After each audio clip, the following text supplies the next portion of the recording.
가뜩이나 요즘 대출 받기도 어렵고 고물가라 굉장히 살기가 팍팍한 그런 시절인 것 같습니다. 한국이 금리 인하를 좀 하다 보니까 앞으로도 금리가 내려가겠지, 그래서 대출 이자가 좀 싸지겠지, 이렇게 기대하셨을 것 같은데요. 이게 희망이 사라져가고 있습니다. 얼마 전에 또 이창용 총재가 금리 인하에 대한 이 발언 때문에 난리가 났죠. 그래서 이것 때문에 국고채 금리도 올라가고 그러면서 대출 금리가 더 올라가는 이런 일까지 발생을 하였습니다. 자, 오늘 영상에서는요, 현재 물가와 그리고 지금 금리의 지금 상황이 어떤지에 대해서 말씀을 드리도록 하고, 왜 이렇게 고물가가 되는지 그 원인에 대해서도 한번 살펴보도록 하겠습니다. 수입 물가가 굉장히 중요하고, 이 수입 물가는 뭐랑 연동되어 있어요? 바로 환율하고 연동이 되어 있습니다. 똑같은 달러지만 1,000원을 주고 1달러 살 때와 1,500원을 주고 1달러를 살 때 완전 다르죠. 더 들어가는 한국 돈이 많기 때문에 당연히 환율이 올라갈수록 수입 물가는 올라가고 결국에 우리 주변에 생활 물가가 올라갈 수밖에 없습니다. 그런데 이게 지금 9개월 내에 최대폭 지금 상승을 했다라고 합니다. 지금 뭐 커피값부터 해서 굉장히 우리 주변에 많은 먹거리와 이런 것들이 계속해서 지금 가격이 올라가고 있는 이런 상황이 펼쳐지고 있습니다. 자, 그래서 많은 분들이 느끼고 계신 것처럼 한국 경제가 쉽지 않기 때문에 연체율도 올라가고, 그래서 이런 부분들을 진정시키기 위해서 금리가 지금 인하가 되고 있는 이런 추세 상황이었는데, 여기에 갑자기 충격적인 발언을 하셨죠. 바로 누구예요?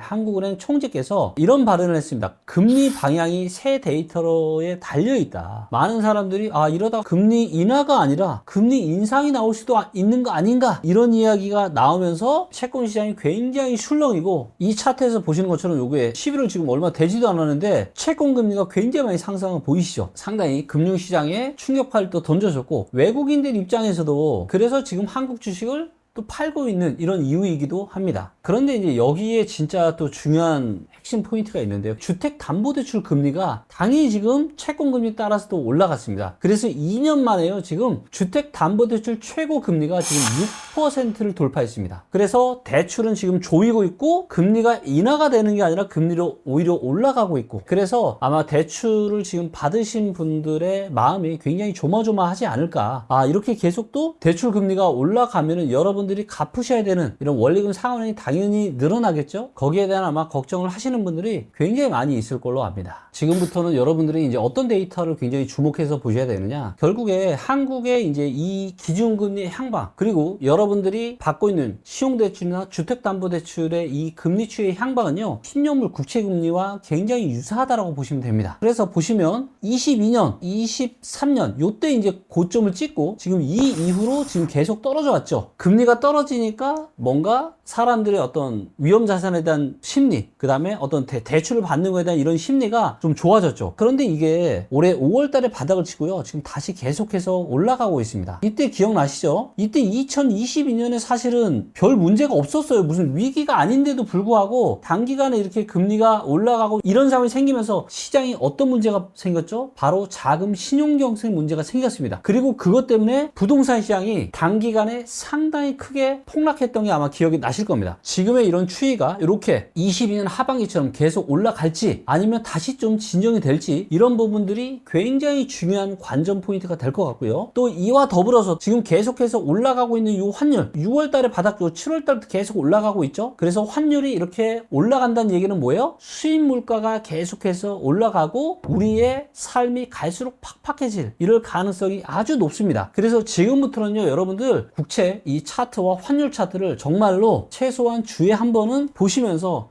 향후의 금리 향방과 환율의 향방이 어떻게 움직이는지를 보시면서 여러분들 자산에 대한 중요한 의사결정을 하시면 너무 좋을 것 같습니다. 지금 이렇게 기준금리가 계속 높아지고 대출금리까지 계속 높아지면 앞으로 어떤 일이 생기는 거예요? 일단 기준금리보다 훨씬 더 중요한 게 뭐냐면요, 우리가 실제로 영향을 받는 대출금리가 중요합니다. 그래서 이 신용대출 금리와 그 다음에 담보대출 금리가 중요한데, 이거는 기준금리가 아니라 뭐에 영향을 받냐? 아까도 말씀드렸지만 이 채권금리에 영향을 많이 받습니다. 그런데 만약에 이 추세로 만약에 위로 올라간다, 그럼 어떻게 되겠어요? 그동안 대출을 많이 받아놨던 개인, 기업, 또 부동산 PF 문제들, 이런 거에 대한 이자가 어떻게 되는 거예요? 계속해서 더 늘어나게 됩니다. 아직까지는 그냥 연체율이 올라가는 이런 정도로만 되고 있지만, 자칫 잘못해서 이렇게 금리가 계속해서 올라가게 되면 어떻게 되는 거예요? 이제는 부채 폭탄이 정말로 크게 터질 수 있는 그런 환경이 만들어지게 되는 겁니다. 이런 추세가 지금 여러분들이 이게 2년 만에 지금 발생하는 거예요. 2년 만에 쭉 오르다가 진정이 좀 되고 내려왔잖아요. 그래서 지금 23년, 24년은 별 문제가 없었는데 이때처럼 지금 금리가 다시 슬금슬금 지금 올라가고 있다라는 거, 이게 뭔가 우리한테 주는 경고 시그널에 대해서 여러분들이 정말로 무시하시면 안 될 것 같습니다. 여러분들의 자산을 이제는 조금 위험 자산이 많았다면 위험 자산에 대한 비중은 조금 줄이시고, 혹시라도 위기가 왔을 때 내 자산을 온전하게 지킬 수 있는 현금이나 이런 쪽으로 자산을 좀 일부 옮겨 놓으시는 게 너무 중요할 것 같습니다. 이렇게 올라가고 있는 게 3년 전과 비슷한 모습이 될 수 있다고 하셨는데 다시 내려갈 수도 있는 거 아니에요? 다시 내려갈 수도 있죠. 그래서 뭐예요? 우리는 이 추이를 봐야 되는 겁니다. 그리고 다시 한번 말씀드리지만 이 채권 금리와 더불어서 뭘 같이 봐야 되냐? 환율 차트를 같이 봐야 돼요. 환율이 보시면 이때도 지금 계속해서 올라가고 있죠. 자, 22년 하반기에 여러분들 엄청나게 큰 충격파가 부동산 시장에 왔던 거 기억나시죠? 7월달, 8월달부터 갑자기 부동산 시장이 안 좋아지더니 9월, 10월, 11월 들어서는 미친 듯한 급락이 나왔습니다. 둔촌주공 문제가 정말로 심각해질 수 있었고, 부동산 PF 문제가 터지면 이게 일파만파로 대한민국 경제에 미칠 영향이 너무 크니까 엄청난 지금 부양정책을 23년, 24년에 했던 겁니다. 그런데 지금